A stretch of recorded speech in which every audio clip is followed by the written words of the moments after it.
दोस्तों एक बार फिर से हम आपके लिए BSSC field assistant form fill up 2025 apply online process की अपडेट लेके आ चुके हैं। कैसे आप फील्ड असिस्टेंट एग्रीकल्चर डिपार्टमेंट कृषि विभाग के अंतर्गत 201 वैकेंसीज के लिए अपना फॉर्म अप्लाई कर सकते हो। स्टेप बाय स्टेप कंप्लीट जानकारी आपको इस वीडियो में दी जाएगी, तो आपको ये वीडियो एंड तक कंप्लीटली देखनी होगी। ऑनलाइन आवेदन करने का आपके पास अंतिम मौका है, केवल एक दिन शेष रह गया है। लास्ट डेट की अपडेट है, आप जल्द से जल्द अपने फॉर्म अप्लाई कर ले, कहीं मौका हाथ से छूट न जाए। ऑनलाइन आवेदन करते समय आपको कोई भी ऐसी गलती या फिर मिस्टेक नहीं करनी होगी जिसको करने से आपके एप्लीकेशन फॉर्म रिजेक्ट हो सकते हैं। और अप्लाई करते समय आपको कुछ महत्वपूर्ण बातों का भी ध्यान रखना होगा, तभी आपके फॉर्म सक्सेसफुली सबमिट किए जाएंगे। आवेदन करते समय आप अपनी क्वालिफिकेशन की डिटेल कैसे दोगे, कैसे आप यहां पर अपनी डॉक्यूमेंट्स अपलोड करोगे, फोटोग्राफ सिग्नेचर अपलोड करोगे, और कैसे फीस पेमेंट करते हुए रजिस्ट्रेशन से लेकर प्रिंट तक आप अपने फॉर्म अप्लाई कर सकते हो। पूरी जानकारी के लिए आपको वीडियो शुरू से लेके एंड तक बिना स्किप किए हुए देखनी होगी। इस वीडियो को पूरा देखने पर ही आपके सभी सवाल और डाउट क्लियर होंगे।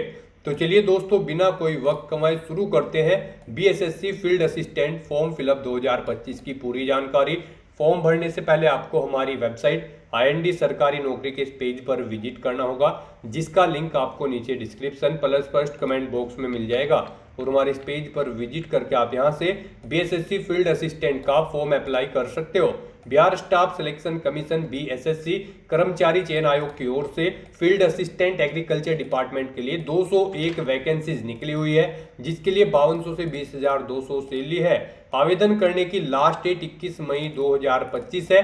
एक दिन शेष रह गया आवेदन करने का, आप जल्द से जल्द अपने फॉर्म अप्लाई कर ले, कहीं मौका हाथ से छूट न जाए। क्वालिफिकेशन की अगर बात की जाए तो ISC एग्रीकल्चर डिप्लोमा से आप अप्लाई कर सकते हो। एज लिमिट 18 से 37 मेल कैटेगरी के लिए है, जबकि फीमेल के लिए 18 से 40 वर्ष है। फीस यहाँ पर जनरल OBC WS के लिए 540 है, SC ST PH के लिए 135 है, जो कि आप ऑनलाइन मोड से पेमेंट कर सकते हो। रिटन एग्जाम से सिलेक्शन होगा, ऑनलाइन अप्लाई कर सकते हो। बिहार जॉब लोकेशन है, ऑल इंडिया से ऑनलाइन कर सकते हो। ऑनलाइन bssc.com ये इसकी ऑफिशियल वेबसाइट है, जिससे आप ऑनलाइन अप्लाई कर सकते हो। इंपोर्टेंट लिंक सेक्शन के अंतर्गत ऑफिशियल नोटिफिकेशन PDF लिंक पर क्लिक करके आप इसके PDF डाउनलोड कर सकते हो। इसमें आपको यहाँ पर क्वालिफिकेशन की जानकारी, सैलरी डिटेल, एज लिमिट की इंफॉर्मेशन, साथ ही साथ एज रिलैक्सेशन की कंप्लीट जानकारी दी गई है। एग्जाम पैटर्न, सिलेबस और हाउ टू अप्लाई का भी कंप्लीट प्रोसीजर दिखाया गया है। तो ऑनलाइन आवेदन करने से पहले आपके नोटिफिकेशन की PDF पूरा पढ़ना अनिवार्य है। इसको पूरा पढ़ने से ही आपके सभी सवाल और डाउट क्लियर होंगे। PDF रीड आउट करने के बाद में आपको अप्लाई ऑनलाइन लिंक पर क्लिक करना होगा, तो आपके सामने ये ऑनलाइन आवेदन करने का ऑफिशियल पोर्टल ओपन हो जाएगा। गाइस, यहाँ पर अगर आपने पहले से रजिस्ट्रेशन कर रखा है तो आपको लॉगिन के इस लिंक पर क्लिक करना है और लॉगिन करके अपना फॉर्म अप्लाई कर लेना है। जैसे ही आप लॉगिन के लिंक पर क्लिक करेंगे, आपके सामने लॉगिन का इंटरफेस ओपन होगा। यहाँ पर आने के बाद आपको अपना रजिस्ट्रेशन नंबर एंटर करना है, अपना पासवर्ड आपको एंटर करना है, ये कैप्चा कोड आपको यहाँ पर एंटर करना है और उसके बाद आपको लॉगिन की इस ऑप्शन पर क्लिक करके अपने डैशबोर्ड में लॉगिन कर लेना है और फिर वहां से आपको अपना फॉर्म अप्लाई करना है। और गाइस, अगर आप इस भर्ती के लिए फर्स्ट टाइम अप्लाई करने जा रहे हो तो सबसे पहले यहाँ पर आपको अपना रजिस्ट्रेशन करना होगा। उसके लिए आपको यहीं पर ही रजिस्ट्रेशन का ये लिंक दिया गया है, आप इस लिंक पर क्लिक करें और अपना रजिस्ट्रेशन कर लें। जैसे ही आप रजिस्ट्रेशन के ऑप्शन पर क्लिक करेंगे, आपके सामने रजिस्ट्रेशन का फॉर्म ओपन हो जाएगा। यहाँ पर आने के बाद सबसे पहले आपको अपना नाम एंटर करना है, उसके बाद आपको अपना जेंडर सिलेक्ट करना है। फिर यहाँ पर आपसे पूछा गया कि क्या आप बिहार राज्य के निवासी हैं, अगर हैं तो यस करें और फिर आप अपनी कैटेगरी सिलेक्ट कर लें, नहीं है तो आप नो ऑप्शन सिलेक्ट कर लें। आगे की डिटेल यहाँ पर आपको डिसेबल्ड कर दी जाएगी। और फिर यहाँ पर अगर आप बिहार स्टेट से बिलोंग करते हो और आप अपनी कैटेगरी यहाँ पर सिलेक्ट कर लेते हैं, उसके बाद आपको अपनी कास्ट सिलेक्ट यहाँ पर करनी होगी, यानी कि जाति आपको सिलेक्ट करनी है। उसके बाद यहाँ पर आपसे पूछा गया कि क्या आप यहाँ पर PWBD कैंडिडेट हैं, अगर हैं तो आप यस करेंगे, नहीं है तो आप नो ऑप्शन सिलेक्ट करेंगे। यस ऑप्शन अगर आप सिलेक्ट करते हैं तो फिर यहाँ पर आपको अपनी डिसेबिलिटी का टाइप देना है और उसकी परसेंटेज यहाँ पर आपको देनी होगी। और उसके बाद गाइस, यहाँ पर आपसे पूछा गया कि क्या आप एक सर्विसमैन हैं, अगर हैं तो यस करें, नहीं तो नो ऑप्शन सिलेक्ट करें। यस ऑप्शन अगर आप सिलेक्ट करते हैं तो फिर आप यहाँ पर सर्विस इन डिफेंस, कितने दिन से आप सर्विस में हैं, वो ईयर, मंथ और डे यहाँ पर आपको सिलेक्ट करने होंगे। उसके बाद यहाँ पर आपसे पूछा गया कि क्या आप 1 जनवरी 1963 के बाद एनसीसी से विमुक्त होने के बाद बिहार सरकार के अधीन कार्य कर रहे हो? अगर कर रहे हैं तो यस करें, नहीं तो आप नो ऑप्शन सेलेक्ट करें। उसके बाद आपसे पूछा गया कि क्या आप बिहार सरकार की नौकरी में संविदा कर्मचारी के रूप में कार्य कर रहे हैं? अगर कर रहे हैं तो आप यस करें, नहीं तो नो ऑप्शन सेलेक्ट करें। यस ऑप्शन अगर आप सेलेक्ट करते हैं तो फिर यहाँ पर आपको अपना ईयर, मंथ और डे सिलेक्ट करना होगा जब से आप यहाँ पर संविदा में कार्य कर रहे हैं। और उसके बाद गाइस यहाँ पर आपसे पूछा गया है, क्या आप बिहार सरकार के कर्मचारी हैं जिन्होंने कम से कम 3 साल नियमित एवं रेगुलर सेवा की है? अगर की है तो यस करें, और फिर यहाँ पर अगर नहीं की है तो आप नो ऑप्शन सेलेक्ट करेंगे। उसके बाद आपसे पूछा गया कि क्या आपने बिहार सरकारी कर्मचारी के पद में प्रयासों की संख्या यानी कि नंबर ऑफ अटेम्प्ट्स देनी है, आपने यहाँ पर सरकारी कर्मचारी के लिए कितने प्रयास किए हैं, भर्ती में पार्टिसिपेट किया है कितनी बार, आप यहाँ पर वो नंबर सेलेक्ट कर ले 1 2 3 4, या फिर नहीं किया है तो आप 0 ऑप्शन सेलेक्ट करेंगे। उसके बाद यहाँ पर आपको अपना मोबाइल नंबर एंटर करना है, फिर उसे एक बार फिर से एंटर करके कंफर्म कर लेना है। नेक्स्ट यहाँ पर आपको अपनी ईमेल आईडी एंटर करनी है, उसे भी एक बार फिर से एंटर करके कंफर्म कर लेना है। फिर यहाँ पर आपको अपनी डेट ऑफ बर्थ सेलेक्ट कर लेनी है। उसके बाद गाइड यहाँ पर आपको ये कैप्चा कोड इस बॉक्स में एंटर करना है और उसके बाद आपको सेव एंड कंटिन्यू के इस ऑप्शन पर क्लिक कर देना है। उसके बाद यहाँ पर आपके सामने कुछ इस तरह से इंटरफेस शो होगा। अब यहाँ पर अगर आप अपनी डिटेल एडिट करना चाहते हैं तो आप एडिट के ऑप्शन पर क्लिक करके एडिट कर सकते हैं, और अगर सभी डिटेल्स ओके हैं आपके रजिस्ट्रेशन की तो यहाँ पर बस अब आपको कंफर्म एंड नेक्स्ट के इस ऑप्शन पर क्लिक करना है। फिर यहाँ पर आपको एक रजिस्ट्रेशन नंबर और पासवर्ड प्रोवाइड करा दिया गया है। यह रजिस्ट्रेशन नंबर और पासवर्ड आपके रजिस्टर्ड मोबाइल नंबर और ईमेल आईडी पर भी सबमिट कर दिया गया है। आपको इन्हें केयरफुली नोट डाउन करके रख लेना है फ्यूचर यूज के लिए। और यहाँ पर गाइड अब आपको क्लिक हियर फॉर लॉगिन के इस ऑप्शन पर क्लिक करना है। उसके बाद आपके सामने लॉगिन का इंटरफेस ओपन हो जाएगा। अब यहाँ पर आपको अपना रजिस्ट्रेशन नंबर एंटर करना है, पासवर्ड एंटर करना है, ये कैप्चा कोड आपको यहाँ पर एंटर करना है और उसके बाद गाइज आपको लॉगिन के इस ऑप्शन पर क्लिक करके अपने डैशबोर्ड में लॉगिन कर लेना है। लॉगिन करने के बाद आपके सामने कुछ इस तरह से इंटरफेस ओपन होगा। गाइज यहाँ पर आपको अब अपनी पर्सनल डिटेल देनी है, उसके बाद अपना फीस पेमेंट करना है, फिर आपको अपनी एजुकेशनल क्वालिफिकेशन की डिटेल देनी है, फोटो और सिग्नेचर आपको अपलोड करने हैं, लाइव फोटो आपको अपना कैप्चर करना है, अपने डॉक्यूमेंट्स आपको अपलोड करने हैं और फाइनली यहाँ पर आपको अपना फॉर्म सबमिट करने के बाद उसकी एक एप्लीकेशन स्लिप ले लेनी है। तो इन स्टेप्स को कंप्लीट करते हुए यहाँ पर आपको अपना फॉर्म अप्लाई करना है। सबसे पहले यहाँ पर आपको अपनी पर्सनल डिटेल देनी है। यहाँ पर आपको कुछ चीज़ें आपकी ऑटोमेटिकली फिर मिल जाएगी जो आपने रजिस्ट्रेशन टाइम पे प्रोवाइड कराई थी। बस यहाँ पर अब आपको अपने फादर का नाम एंटर करना है, मदर का नाम एंटर करना है। फिर यहाँ पर आपसे पूछा गया है आपका जो डोमिसाइल सर्टिफिकेट है वो कब जारी किया गया है, वो डेट आपको सिलेक्ट कर लेनी है। उसके बाद यहाँ पर आपको अपना डोमिसाइल सर्टिफिकेट का नंबर देना है। फिर आपको अपना डोमिसाइल सर्टिफिकेट आपको किस अथॉरिटी ने यहाँ पर अवेलेबल कराया है उस अथॉरिटी का नाम आपको सिलेक्ट कर लेना है, CO, RO, SDO, DM या फिर अदर। उसके बाद यहाँ पर गाइड आपसे पूछा गया है कि यहाँ पर आपको अगर आप अदर ऑप्शन सेलेक्ट करते हैं तो फिर आपको यहाँ पर उस अथॉरिटी का पद का नाम देना है। फिर यहाँ पर अगर आप रिजर्व कैटेगरी से बिलोंग करते हैं तो आपको अपनी जाति प्रमाण पत्र की संख्या देनी है या फिर आपको EWS प्रमाण पत्र संख्या देनी है।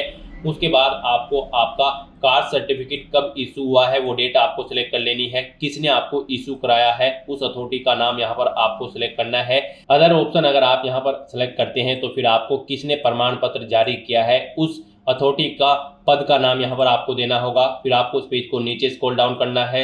उसके बाद आपसे पूछा गया है कि क्या आप स्वतंत्रता सेनानी के आश्रित हैं, अगर हैं तो यस करें और फिर यहाँ पर आप अपना फ्रीडम फाइटर सर्टिफिकेट नंबर दें, नहीं है तो नो ऑप्शन सेलेक्ट करें। उसके बाद आपको अपनी नेशनलिटी यहाँ पर सिलेक्ट कर लेनी है। फिर आपसे पूछा गया है कि क्या आपके पास आधार कार्ड है तो यस करें और फिर उसका नंबर दें, नहीं है तो नो ऑप्शन सेलेक्ट करें। फिर आप अपना यहाँ पर कोई ID प्रूफ सेलेक्ट करें और फिर उसका नंबर यहाँ पर आप दें। उसके बाद यहाँ पर आपसे पूछा गया है आपकी बॉडी पर कहीं कोई कट या तिल का निशान है तो उस पैलेस का नाम यहाँ पर दें, नहीं है तो नो मार्क आप एंटर करें। फिर आपसे पूछा गया कि क्या आपको कभी किसी प्रतियोगिता परीक्षा से यहाँ पर प्रतिबंधित किया गया है, यहाँ पर किया गया है तो यस करें, नहीं तो नो ऑप्शन सेलेक्ट करें। UPSC, बोर्ड, राज्य आयोग या फिर अन्य किसी संस्था ने आपको यहाँ पर किसी परीक्षा में बैठने से रोका है तो आपको यस करना होगा और फिर आपको बोर्ड, राज्य या आयोग का नाम यहाँ पर देना होगा, ईयर देना होगा किस ईयर में आपको रोका गया है, और नहीं रोका है तो आपको नो ऑप्शन सेलेक्ट करना होगा। उसके बाद आपको अपना कोरोस्पोंडेंस एड्रेस एंटर करना है। फिर आपको अपना परमानेंट एड्रेस यहाँ पर एंटर करना है और अगर आपका परमानेंट एड्रेस आपके कोरोस्पोंडेंस एड्रेस के अकॉर्डिंग सेम है तो आप इस चेकबॉक्स को ओके कर दें। ऑटोमेटिकली आपका परमानेंट एड्रेस आपके कोरोस्पोंडेंस एड्रेस के अकॉर्डिंग फिल हो जाएगा। उसके बाद यहाँ पर आपको गाइड सबमिट के इस ऑप्शन पर क्लिक कर देना है। उसके बाद आपको आपने जो डिटेल प्रोवाइड कराई है उसका पूरा प्रीव्यू शो कर दिया गया है। आपको सभी डिटेल्स केयरफुली चेकआउट करनी है, पेज को नीचे स्क्रॉल डाउन करना है और उसके बाद गाइज आपको प्रोसीड फॉर पेमेंट के इस ऑप्शन पर क्लिक कर देना है।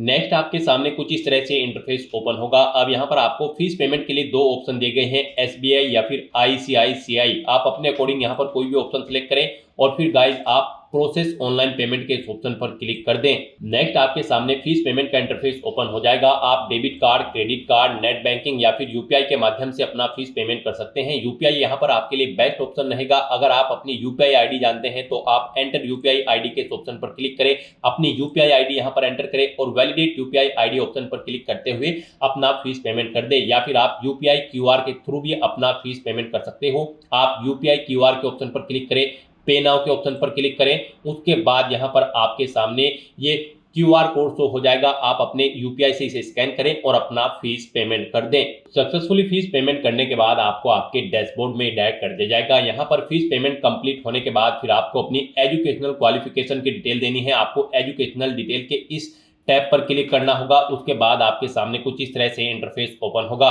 गाइस यहाँ पर इस भर्ती में पार्टिसिपेट करने के लिए यहाँ पर आपके पास ISC या फिर कृषि का डिप्लोमा होना अनिवार्य है किसी वेल रिकॉग्नाइज्ड इंस्टीट्यूट से। तो यहाँ पर अब आपको अपनी क्वालिफिकेशन की डिटेल देनी है। सबसे पहले यहाँ पर आपको अपनी 10वीं क्लास की डिटेल देनी है। यहाँ पर आप अपने सब्जेक्ट एंटर करें, कौन कौन से सब्जेक्ट आपके पास 10वीं में थे। फिर आप अपनी बोर्ड या यूनिवर्सिटी का नाम दें जिससे आपने अपनी 10वीं क्लास पास आउट की है। टोटल मार्क्स यहाँ पर आप एंटर करें। फिर आपने कितने मार्क्स ऑब्टेन किए हैं वो यहाँ पर आप एंटर करें। इनके अकॉर्डिंग यहाँ पर आपकी परसेंटेज कैलकुलेट करके आपको शो कर दी जाएगी। फिर यहाँ पर आपको अपना सर्टिफिकेट या फिर मार्कशीट का नंबर देना है। उसके बाद यहाँ पर आपको आपकी मार्कशीट कब इशू हुई थी वो डेट आपको यहाँ पर सिलेक्ट कर लेनी है। उसके बाद यहाँ पर आपको सिलेक्ट कोर्स के ऑप्शन पर क्लिक करना है और फिर आपको बताना है आपके पास ISC या फिर डिप्लोमा है एग्रीकल्चर में। आप अपने अकॉर्डिंग यहाँ पर ऑप्शन सिलेक्ट करें। फिर यहाँ पर आप सब्जेक्ट एंटर करें, बोर्ड या यूनिवर्सिटी का नाम दें जिससे आपने अपनी यहाँ पर ये डिप्लोमा कंप्लीट किया है। टोटल कितने मार्क्स थे वो एंटर करें, कितने आपने ऑब्टेन किए हैं वो एंटर करें। इनके अकॉर्डिंग आपकी परसेंटेज कैलकुलेट होकर आ जाएगी। फिर आपको अपने डिप्लोमा या फिर सर्टिफिकेट का नंबर देना है, कब वो आपको इशू हुआ है। इस ऑप्शन पर क्लिक करके आपको डेट सिलेक्ट कर लेनी है और उसके बाद गाइस यहाँ पर आपको सबमिट के इस ऑप्शन पर क्लिक कर देना है। नेक्स्ट यहाँ पर आपको अपना फोटो और सिग्नेचर अपलोड करने हैं। गाइस यहाँ पर आपका जो पासपोर्ट साइज फोटो होगा वो 20 KB से 50 KB के बीच में होना चाहिए और उसकी विड्थ यहाँ पर 200 पिक्सल और हाइट 230 पिक्सल होनी चाहिए। तो यहाँ पर आपको ब्राउज के ऑप्शन पर क्लिक करना है, फाइल को सिलेक्ट करना है और अपना फोटो अपलोड कर देना है। और उसके बाद गाइस यहाँ पर आपको अपने सिग्नेचर अपलोड करने हैं। सिग्नेचर यहाँ पर आपको इंग्लिश और हिंदी दोनों लैंग्वेजेस में अपलोड करने होंगे। तो यहाँ पर अपने सिग्नेचर अपलोड करने के लिए भी आपको गाइडलाइन दी गई है। यहाँ पर आपके जो सिग्नेचर होंगे वो 10 KB से 20 KB के बीच में होने चाहिए और उनकी जो विड्थ है वो 200 पिक्सल और हाइट यहाँ पर 60 पिक्सल होनी चाहिए। उसके लिए भी आपको ब्राउज के ऑप्शन पर क्लिक करना है, फाइल को सिलेक्ट कर लेना है और हिंदी और इंग्लिश दोनों लैंग्वेजेस में आपको अपने सिग्नेचर यहाँ पर अपलोड कर देने हैं। आपके ये सिग्नेचर JPG फॉर्मेट में होने चाहिए।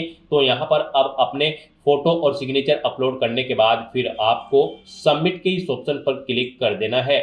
नेक्स्ट यहाँ पर आपको अपना लाइव फोटो कैप्चर करना है। उसके लिए यहाँ पर आपको टेक फोटो के इस ऑप्शन पर क्लिक करना है और अपना लाइव फोटो यहाँ पर कैप्चर कर देना है।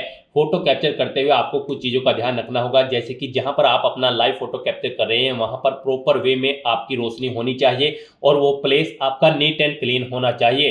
तो यहाँ पर आपको अपना लाइव फोटो कैप्चर करने के बाद फिर सबमिट के इस ऑप्शन पर क्लिक कर देना है। नेक्स्ट यहाँ पर आपको अपने डॉक्यूमेंट अपलोड करने हैं। यहाँ पर गाइस आपको अपनी 10वीं की मार्कशीट अपलोड करनी है, 10वीं का सर्टिफिकेट अपलोड करना है, 12वीं की मार्कशीट और उसका सर्टिफिकेट आपको अपलोड करना है। फिर यहाँ पर आपको वैलिड फोटो ID प्रूफ अपना कोई अपलोड करना है। बिहार स्टेट का डोमिसाइल सर्टिफिकेट अगर आपके पास है तो वो आपको अपलोड करना है। अपनी कास्ट सर्टिफिकेट यहाँ पर आपको अपलोड करना होगा।